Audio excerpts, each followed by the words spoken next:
यह कहानी है चंद्रपुर नामक एक छोटे से गांव की। शहर से थोड़ा सा ही दूर एक छोटा सा गांव बसा था। यहाँ के लोग खेती करके अपना जीवन व्याप करते। इसी गांव में राहुल और रियाज नामक दो भाई रहते थे। राहुल अपनी पत्नी पारो के साथ रहता था। पारो बहुत ही चालाक और लालची औरत थी। वहीं दूसरी ओर रियाज अपनी पत्नी चंदा और बेटा राजू के साथ रहता था। गांव में उनकी एक जमीन थी जिस पर दोनों भाई मिलजुल कर काम किया करते था। चंदा, ये लो फसल के पैसे, इस महीने ज्यादा मुनाफा हुआ है। यह तो बहुत खुशी की बात है जी। खुदा करें आपका मुनाफा ऐसे ही बढ़ता रहे और आप दोनों भाई खूब तरक्की करें। पारो, ये लो इस बार की फसल के पैसे। इस बार की फसल काफी अच्छे दामों पर बिके हैं, जिस वजह से इस बार मुनाफा भी काफी अच्छा हुआ है। क्या खाक अच्छा हुआ है? यह भी कोई मुनाफा है? भला आधे पैसे तो तुम्हारा भाई ले जाता है, खेतों पर तो सबसे ज्यादा मेहनत आप ही करते हैं, फिर मुनाफा बराबर क्यों?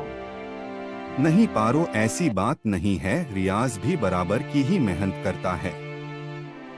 अजी काहे की बराबर मेहनत? बाजार से जाकर के महंगे महंगे बीज आप खरीद कर लाते हैं और इतनी दूर जाने आने की मेहनत वो अलग, ऊपर से सारा दिन खेतों में काम करना, फिर काहे की बराबर मेहनत? जी मेरी बात ध्यान से सुन लीजिए। आप अपने भाई को जमीन का एक छोटा सा हिस्सा देकर उसे इस घर से रफा दफा कीजिए। आखिर हमें भी तो अपने बच्चों के लिए आगे सोचना है।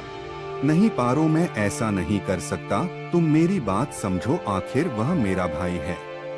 देखिए आपको ऐसा करना ही होगा, वरना मैं अपने मायके चली जाऊंगी, फिर आप रहना अपने भाई के साथ अकेले। पारो के इतना बहस करने पर आखिरकार वही होता है जो पारो चाहती थी। राहुल ने रियाज को जमीन का छोटा सा हिस्सा देकर उसको घर से निकाल देता है। बेचारा रियाज भी अपने भाई के घर के बगल में छोटी सी कुटिया बनाकर अपनी पत्नी और बच्चे के साथ रहने लगता है। रियाज को जितना भी जमीन मिला उसमें वह चने की खेती करके जैसे तैसे अपना जीवन यापन करने लगे।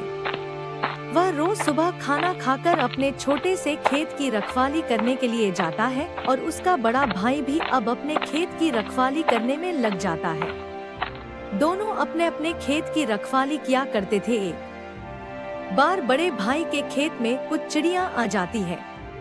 इन चिड़ियों ने तो नाक में दम कर दिया है, इनका कुछ ना कुछ तो करना ही पड़ेगा, ये रोज रोज मेरी फसल खाने आ जाती है।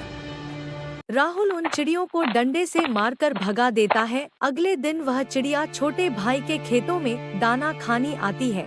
रियाज उन चिड़ियों को भगाने की कोशिश किया, फिर उन चिड़ियों की तरफ देखा और सोचने लगा, यह चिड़िया भी भूखी होंगी, यह अगर थोड़ा सा मेरे चने का दाना खा लेंगी तो क्या हुआ, ज्यादा से ज्यादा एक आधा किलो मेरे चने कम होंगे, कम से कम इनका पेट तो भरेगा।